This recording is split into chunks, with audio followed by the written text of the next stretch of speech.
WAFF 48, Huntsville, Decatur shows the Tennessee Valley News Channel. Now, from around the valley, today's top stories. I've been talking with him and telling him it's all right. It's okay to be 19 and trying to get a diploma compared to 16 and dropping out. One Valley community tries to stop messes like this one from coming to your neighborhood. I'm Kathy Curran. I'll have the story next. Accused murderer Betty Wilson goes to court. Jury selection begins in Tuscaloosa for the celebrated murder trial. We'll have a live report. WAFF 48, the Tennessee Valley News Channel. Good evening, everyone. I'm Holly Sherwood. And I'm Tom Kennemer. Thank you for being with us. Jury selection begins in the much talked about murder trial of Betty Wilson. She is charged with plotting the death of her husband, Dr. Jack Wilson of Huntsville. Jury selection wrapped up for today just minutes ago at the Tuscaloosa County Courthouse, where the much publicized trial is being heard. Darby Mullaney is in Tuscaloosa covering the trial. She joins us now live with the latest. Darby? Well, Tom and Holly, a pool of about 95 potential jurors were questioned all day today. Security was very tight at the courthouse. There are a lot of reporters, a lot of media there. At first, the sheriffs didn't let us into the courtroom to listen to the potential jurors being questioned, but then finally they did around 3 o'clock this afternoon. But what was going on was clear enough all along. Prosecutors and defense attorneys are trying to find jurors who are fair and also jurors who are potentially more sympathetic to each of their versions of the Betty Wilson case. Accused husband murderer Betty Wilson appeared to play an active role in choosing the jurors who will hear her case. Choosing the right jurors is a crucial first step. It's expected prosecutor Jimmy Fry will try to tell jurors about Wilson's alleged extramarital affairs, which would support his charges that Wilson wanted her husband dead. The defense attorneys have said they want jurors who won't turn against Wilson because of her personal life. What kind of jurors are you looking for? Well, we're looking for people who are open-minded and understand that she's presumed to be innocent. This morning, potential jurors filled out this questionnaire of 54 questions. The last question asks flat out, based on what you have read or heard, do you think that Betty Wilson is guilty as charged? Jurors who have any preconceived opinion will be eliminated. An investigator with the Wilson defense team says Betty Wilson will testify. Wilson is expected to deny allegations of James White. White says Wilson hired him to kill her husband. A longtime friend of Betty Wilson says she never believed White's story, and nor will the jury. I don't believe it at all because I know a lot of things that the attorneys will show, and people will finally get to see the true side of the story. I cannot believe a maniac, cold-blooded murder over a human being that's never been in trouble with the law. Now, Maggie Seamy added that even if Betty Wilson did have affairs, she shouldn't be judged for that. Late today, one of Betty Wilson's defense attorneys actually came right out and told potential jurors that Betty Wilson did indeed have a number of extramarital affairs. He asked the potential jurors if that would affect their opinion of her. In other words, if they would tend to disbelieve her because of that. None of the jurors said that it would. They all said no. Tom and Holly? Darby, you mentioned that Betty Wilson was taking an active part in the jury selection today. How was she acting? What was her demeanor like? Well, Holly, she's very calm and cool and collected. She does appear to be very involved in the case, going through the jury list with her attorneys. When one attorney was talking about her extramarital affairs, she kind of just stared straight ahead and had a blank look on her face. But other than that, she appears to be taking a very active, participatory role. Thank you very much. Darby Mullaney reporting live from Tuscaloosa. Term limits for Alabama legislators aren't likely anytime soon. A state Senate committee holds a public hearing tomorrow to discuss limiting lawmakers to 2 consecutive terms starting in 1995. Bill supporters say passage is not likely in this session. Governor Hunt is scheduled to meet with the chairman of the Alabama Term Limits Coalition tomorrow. Hunt says he supports term limitations. Meanwhile, Governor Hunt says his theft trial is on hold. He's waiting for a judge to rule on several legal motions. In one of those, Hunt asked for Attorney General Jimmy Evans to be found in contempt of court for misconduct. Very definitely he's been guilty of misconduct. The whole thing is the criminal justice system itself is on trial. And all over this country and all over this state, if people are allowed to do like he has done, then no one will have any confidence in the court system. So there's got to be some action taken on it. Evans is leading the theft case against the governor. He alleges Hunt took $200,000 from an inaugural fund for personal use. A judge is set to rule on the motion in March. The governor was in North Alabama to help open a new Writing to Read lab. Kindergarten students in Eva Elementary School in Morgan County will use special computers to write stories. The exercises help them to learn to read. More than 50 schools across the state have the labs. The governor says the Writing to Read project isn't the only answer to better education, but it's a start.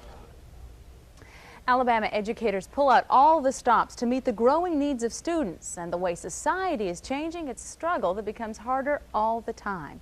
Cindy Schiller joins us now with part 1 of her special series, Chalk One Up for Education. Now, Cindy, we just say that everything in life seems to be changing all the time, and education has to be changing constantly as well. It sure is, Holly, and educators must find clever, innovative ways to change with those times and keep kids in the classroom. And there are some innovative projects going on right here in the Tennessee Valley to help them do that and make students want to learn. Tonight we take a look at 2 Huntsville programs that are geared at keeping at-risk students in the classroom. Don't know much about history, don't know much biology. And making bad grades to impress them because that's what they were doing. Don't know much about the French and they need the opportunity to go back to school. The kids here want a diploma. You know, they don't want a GED, but they want a diploma. What a wonderful world this would be.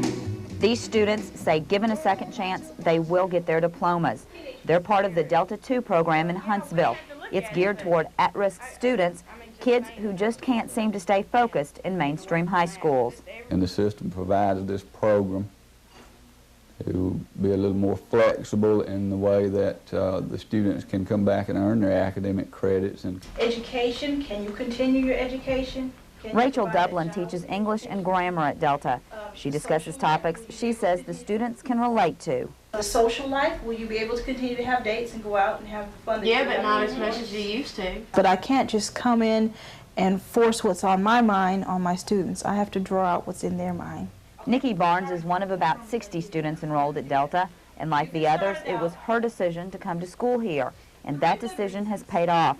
She was failing at her high school. Now she's making A's and B's. Why do you think you wouldn't have graduated? Because I had too many good friends over there, and I was trying more to impress them over there and not going to class. Most kids like Delta because there aren't as many students, and they don't feel the peer pressure they felt at their high schools. You're there and you're with your friends, and they influence you and stuff like that, and let's go skip, whatever. I'm like, sure, why not? They see you as a student, just, you know, another student. They give you more attention. We have a big student body. Here we have a small student body, and they work with you more one-to-one. The one thing these students don't like is the way kids in high school see them. They say their peers look at them as misfits, and they're often confused with the students in the Delta I program. We have 5 people that I want you to pay attention to today.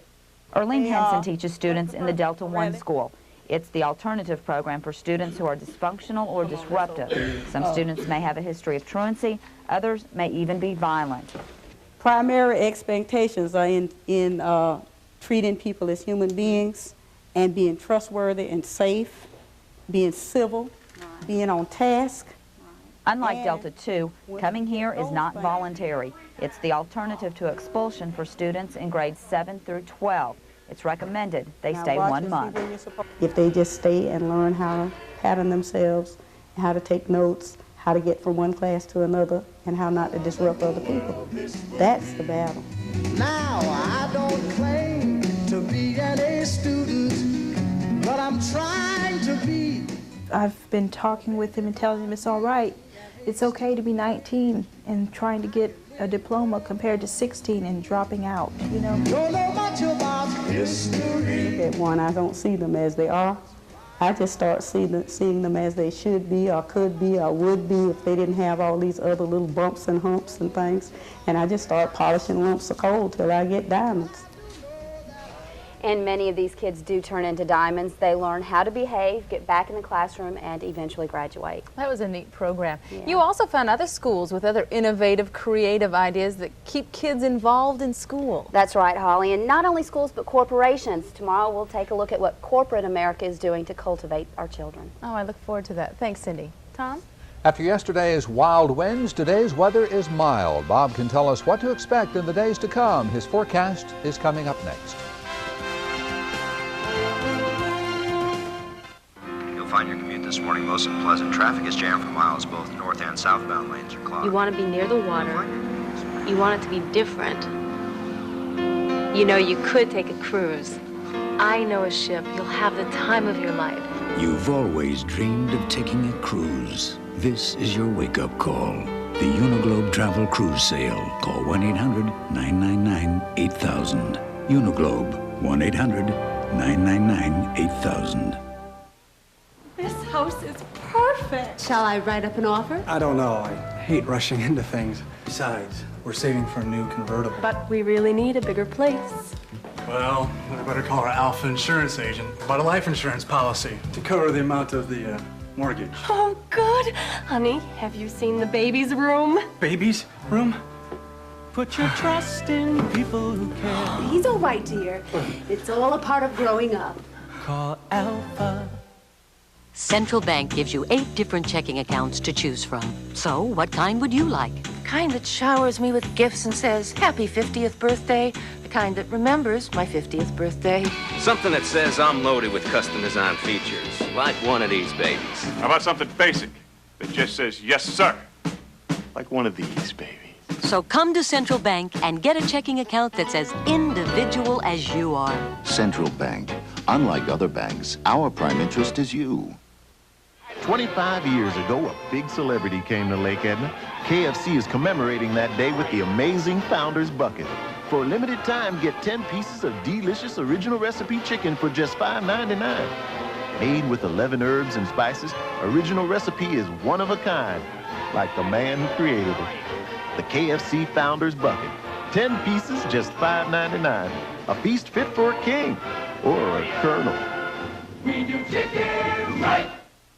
This weather brought to you by your Lincoln Mercury Dealers Association, who invite you in to test drive the Lincoln Mark 8. Bob Barron's forecast is certified by the American Meteorological Society.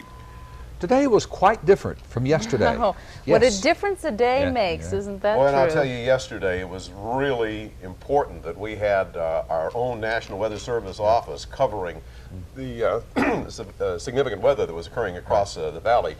Along with yesterday's storms, coincidentally, came the first announcement that the National Weather Service nationally intends to close our local office in the summer of '95. Now, it may seem like, well, that's 2 years away from now, but it indicates something that I think a lot of folks across the Tennessee Valley would be enraged about. And those of you who don't want this local office to close, you need to make sure that your congressmen know about your opinions, and you need to make sure that you get your information and your support to our representatives in Congress, or it will become a fact in June of '95.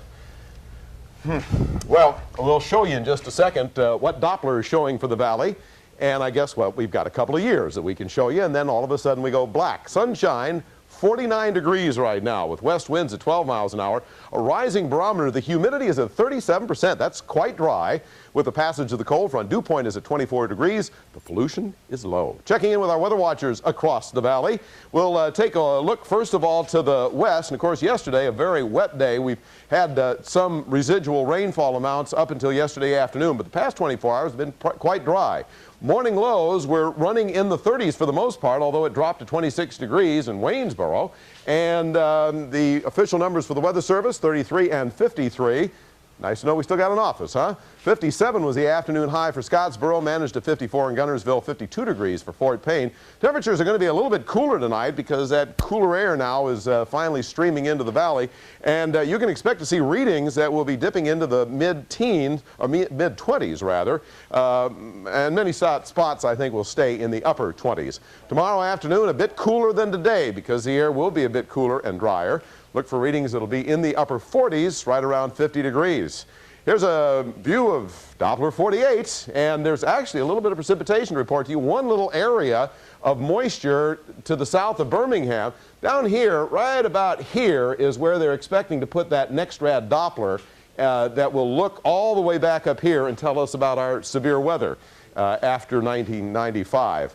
But as you can see, some light rain, and most of that is aloft at this point. All of the significant weather out of the way. We'll back out and show you the southeastern portion of the country. There's that little stream of very light precipitation. All the organized weather now located up the east coast. You can see the clouds, and they're all by themselves. They're just nothing else. Ridge of high pressure building in and pretty well dominating the weather pattern. You can see that all the active weather is located up the east coast at this point. Ridge of high pressure building in, that's that colder air, and that's what we're going to be dealing with over about the next 48 hours. Toward the end of the week, we're going to be seeing another shot of showers and possibly thunderstorms. But overnight tonight, fair skies. It'll be cold. The ridge of high pressure will be building in, and the center will be pretty close to us, so winds will be dying down.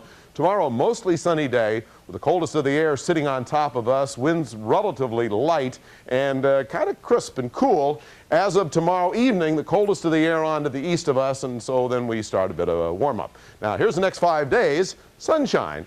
Continuing through much of Wednesday, then you'll see an increase in cloudiness. That's our next cold front coming. On Thursday, an increasing opportunity for some rain.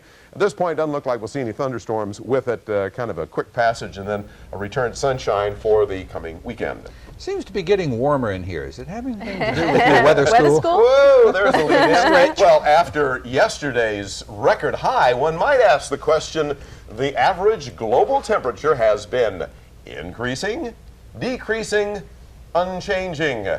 We'll have the answer for you with Weather School in just a few. Okay, Thanks, Bob. A Valley teen gets a first-hand lesson in politics. Jeanette Smith joins us now with more on this and other headlines in hometown news. And Jeanette, are we going to be sending some kids to Congress? What's the saying, Holly? Times they are a-changing. Who knows at this point? Probably so. In today's segment of Hometown News, I'll take you to Moulton for more on Miranda Parish's Whirlwind Week in Washington. But first, we're going to head to Pulaski, where county school kids are preparing for a heated spelling bee competition. We begin with the presses of the Pulaski Citizen. Highland Christian Academy kids are getting ready for the finals in their annual spelling bee. Now, the competition is set for this Thursday, and let me tell you, it's going to be fierce. The winners at Highland will meet up with the champions from Minor Hill, Richland, and Elkton Elementary Schools, and that will determine which two contenders will compete on a regional level. Now, the countywide showdown is going to be held March 9th at the First Presbyterian Church. Two winners from the regional contest will go on to Washington for the big national competition, which will be held in late May. Good luck to everybody in that. Finally, from the presses of the Moulton Advertiser, a trip to Washington for one East Lawrence senior is like a dream come true. Miranda Parish just got back from a National Young Leaders Conference in Washington, D.C., and the conference was held to teach students how Congress works through hands-on experience. Miranda met with Senator Richard Shelby and John Hayes, who's an aide to U.S. Representative Bud Kramer, and the kids learned firsthand how legislation is passed through the U.S. Senate and House and finally becomes law. Miranda says she's grown more interested in government happenings, and now she plans to go into politics. Those are a couple of tidbits coming to us today from your community presses. Back to you now, Tom. Thank you, Jan. 2 children are charged with murdering a 2-year-old baby, and dozens are feared buried alive in snow. The search continues for people trapped under mounds of frozen ice and mud on a Colorado highway. This weather has been brought to you by the Lincoln Mercury Dealers Association, who invite you in to test drive the Lincoln Mark 8. Results. That's what I wanted. That's what I got. I lost 47 pounds, 3 dress sizes, and 64 inches. Thank you, Inches Away. If results are what you're after, the safe and healthy way come to Inches Away. Our proven system of figure shaping and proper nutrition can give you the beautiful figure you've always wanted. Ladies, now is the time to get started. Lose up to 30 pounds in 3 dress sizes for only $2.56 a day. It's for a limited time only. Call Inches Away now. She likes milk and it shows. She's got great muscle tone. She likes milk and it shows. Strong, healthy bones. He likes milk and it shows. Baby, soft skin, bright eyes, a healthy grin. He likes milk and it shows. Milk does does a body good, with vitamin A to help keep skin smooth, calcium for strong bones, and protein to help build muscle. When you drink milk, it shows. She likes milk and it shows. It does her body good. Big party at Captain D's. It's a shrimp celebration. The celebration starts at $3.49. Try the bite-sized shrimp or 10 big shrimp. Oh, yeah. Shrimp scampi or shrimp that you peel yourself. Everyone's celebrating at Captain D's except the shrimp.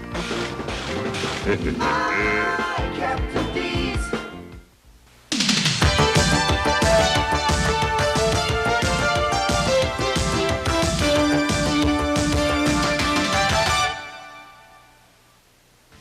Here's your chance to win this great Sharp VHS camcorder with high-speed shutter, zoom lens, and remote control.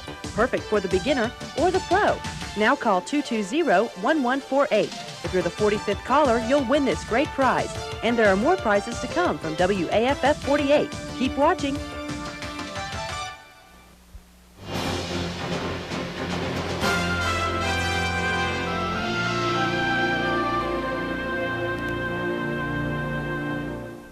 Home sales in January jump almost 25% over the same time last year. Sales last month outpaced the previous January by more than 300 units. Birmingham led the state with 454 homes sold, followed by 253 in Montgomery. Huntsville comes in third with 220 homes sold. Mobile County and Morgan County round out the top 5. According to January home sales report, the average home price statewide was $77,628. That's up slightly from $74,137 in January of 1992. The U.S. Secretary of State pushes for Mideast peace talks. Here's a look at top world news at this hour. Warren Christopher hopscotches the Middle East, attempting to revive stalled peace talks. Today, he made an unscheduled stop in Beirut. He becomes the first senior U.S. official to visit the Lebanese capital in almost 10 years. But today's trip is expected to pay off. It's predicted Lebanon will return to the negotiating table. Jordan, Egypt, and Syria have already expressed support for resuming the peace talks. Defense Secretary Les Aspin spent last night in the hospital. He's suffering from a shortness of breath. Doctors say he's improving and attribute the problem to a pre-existing heart condition. In the mountains of Colorado, search crews look for 5 lost skiers. The group disappeared following an avalanche near Aspen. The sky cleared briefly and allowed an air search, but cloud cover grounded the planes. Searchers in snow vehicles and on cross-country skis battle 10 miles of snow drifts up to 5 feet deep. 2 British children face murder charges in the death of a toddler. Today, a judge formally charged the 10-year-olds with the mutilation murder of a 2-year-old boy. Security was tight as hundreds of people lined the street around the Liverpool courthouse where the suspects appeared. The murder has shocked the entire country. British police say the suspects lured the child away from his mother at a shopping center. Finally, humanitarian aid flows into the former Yugoslavia. 3 transport planes full of relief supplies landed in the war-torn country. The UN allowed the delivery after warring factions gave assurances that the peacekeeping mission would not be the target of sniper fire. Those are some top world stories at this hour. For more international events, watch NBC Nightly News at 6. In the last couple of days, our temperatures have been running hot and cold. Bob tells us what the trend is for our planet. And it takes a lot of conditioning to perform like this. In sports of all sorts, we'll show you that athletes come in all shapes and sizes.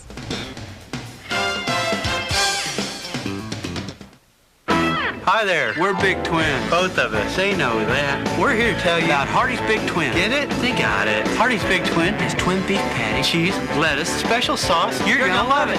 That was my line. That wasn't your line. Yes, it was. You're gonna love it. Hardee's Big Twin is back, now with our new thicker, crispier fries for just $1.99. So get yourself a Big Twin, like this. Not like this. They know that. Hurry in for Hardee's Big Twin. Are you ready for some real food? Hardee's. Do grown-ups actually work? I mean, all they do is tell us what to do. Timothy Wheeler. Timothy Wheeler class starts at 8 o'clock sharp, not 8:01, 8 o'clock. Timmy, button your shirt, tie your shoes, comb your hair, stand up straight, wash your face. Luckily, there's dinner time and no rules. That's why there's Sloppy Joes by Manwich. You could eat them any which way you want. All of which makes their rules easier to take. Not yet. Not yet. Sloppy Joes, very manly. No rules. Deep down, what's the dirtiest word in your bathroom? Lysol Basin Tub and Tile Cleaner has twice the cleaning power of the original formula to wipe out soap scum. And it even gets rid of germs. Get your bathroom deep down clean with Lysol Basin Tub and Tile Cleaner. A new beginning deserves a beautiful finish. Polycrylic protective finish from Minwax. Unlike ordinary finishes, polycrylic dries crystal clear in no time and cleans up with water. Minwax Polycrylic. A new beginning deserves a beautiful new finish. Minwax Polycrylic. Today's way to keep wood beautiful. All of these toilet bowl cleaners may clean, but not one of them disinfects. So you don't get your toilet totally clean unless you use Lysol toilet bowl cleaner. It easily reaches tough rust stains, and unlike those others, it disinfects for a deep down clean. Don't do part of the job. Get your toilet totally clean with Lysol toilet bowl cleaner. If you're familiar with the term greenhouse effect or maybe global warming, you might think you know the answer to tonight's weather school question. Bob? Well, the question is, the average global temperature has been increasing, decreasing, or unchanging. Well, the answer is increasing. However, the answer to this one really depends on who you ask. According to some studies, the average world temperature has increased by 0.7 of a degree over the past 110 years. The apparent increase has been linked to the greenhouse effect, our pollution of the atmosphere, which causes heat energy to be trapped.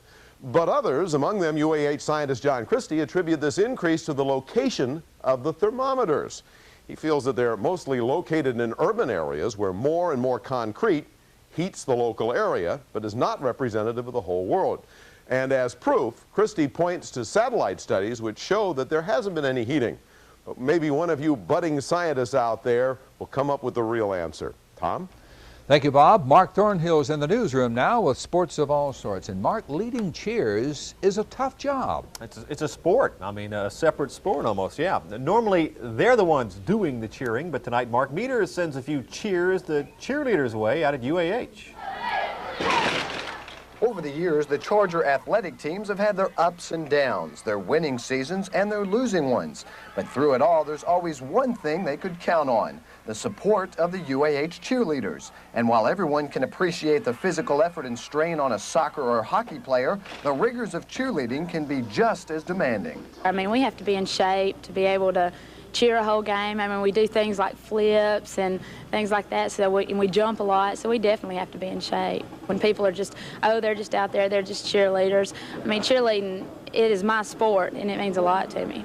For senior stuntman Robert Peters, the cheerleaders are like the athletes in another way. They're a team. The best thing, I guess, is the camaraderie and the oneness that you have with the team. Everybody here is like a family. We work together, we practice together, twice a week, and we share the joys and difficulties of being on the team together. It's like a watch. If one part of it's not working, then it's not going to work at all. No matter how you're feeling, if your partner's not feeling up to par, or if timing and everything's not perfect, then the stunt won't come off right. Coach Tabby Cobb cheered for the Chargers from 1985 through 1987. And although some things are the same as when she was on the squad, Tabby feels the respect from the athletic department has grown. Things haven't changed a whole lot. Basically, they still do a lot of the cheers that we did when I was here, as a matter of fact. There's more support from the athletic department, I think, now towards cheerleading. It's recognized now more as a sport than it was in the past. So the next time you're at a Charger game, in addition to yelling for an outstanding play, you might add some applause for a great cheer. Mark Meter, Tennessee Valley News Channel Sports. And speaking of cheerleading, congratulations to the Sparkman High cheerleaders who won a national title down in Orlando over the weekend. Tom and Holly, we got all sorts of talented cheerleader types. A lot of talent in this area. Sure is. Yeah, we always talk about the competition on the field, but the competition off the field among cheerleaders is pretty tough. Very strenuous. And as we've mentioned before, it's not at all what it used to be, just standing there waving a pom-pom. They get up and do some stunts and jump around and do all sorts of things. I'd be able to do. All right. Thank you, Mark. Okay. Still to come on the Tennessee Valley News Channel, if you're a believer that diets don't work, we've got some suggestions on what does. It could mean changing the way you do things forever. Illegal dump sites in the valley are more than an eyesore. They're a health hazard. County leaders make plans to clean them up. First, accused husband murderer Betty Wilson faces a jury of her peers, but who will be selected to decide her fate? You're watching the Tennessee Valley News Channel with Tom Kennemer, Holly Sherwood, Bob Barron's Doppler 48 Weather, and Mark Thornhill Sports. This is the Tennessee Valley News Channel. The murder trial of Betty Wilson begins in Tuscaloosa. Jury selection lasted all afternoon, and it's expected to go on and continue through tomorrow. Wilson is charged with plotting the murder of her husband, Huntsville eye doctor Jack Wilson. We go now live to Darby Mullaney at the Tuscaloosa County Courthouse. There you go, we got you in. Darby, jury selection is a very long process, but it's very important to both sides. It sure is, Holly. Both sides want to find jurors who are unbiased, who are fair, but also potential jurors who are sympathetic or